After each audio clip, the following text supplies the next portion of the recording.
wapo wasanii wabovu wanajijua. Kuna wabovu ambao pia wamewahi kupewa tuzo. Wengi. Kwa mfano kama nani alichukua kupewa tuzo ambao uliona kabisa vipi bwana? Alishawahi kupewa tuzo ya hip hop na Mitego. Na ukaona kabisa ni mbovu Nay. Mimi niliangalia. Na ukaona hakustahili kabisa kupata ile tuzo. Mbele ya FQ. Alikuwa na FQ kumbe kwenye kipengele. Mbele ya Joe Makini. Kwa hiyo ilitakiwa achukue nani? Ya mbona hicho ni kitu kinajieleza ndugu zangu. Na walikukwaza?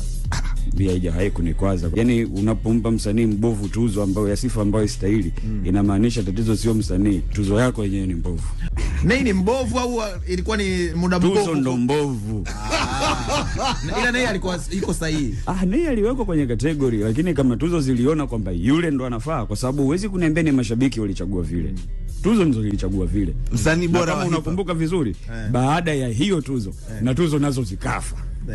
Wakajaribu tena kuzirudisha juzi kati, wakaleta tena na zikafa tena yani. Kwa hiyo yani tuzo ndo mbovu. Kwa mfano mwaka juzi nadhani Kenya kuna Uncut Hip Hop Awards. Wakati wanafanya mwaka juzi, mimi nilikuwa ni mmoja wa panelists wasanii wa hip hop East Africa. Nilichaguliwa katika kuandaa category za hip hop. Je, hawa wanavochagua ni kina nani wapo kwenye panel ya hip hop? Kwa sababu mimi sijawahi kujua panel inayochagua wanaoingia kwenye category za hip hop Tanzania ni kina nani. Kwa sababu katika wawakilishi wote wa zile tuzo, mimi sijawahi kumuona mtu ambaye anahusika na hip hop akiwepo katika waandaji. Sasa sijui wanatumia watu gani, ndio maana nakwambia vigezo havikuzingatiwa.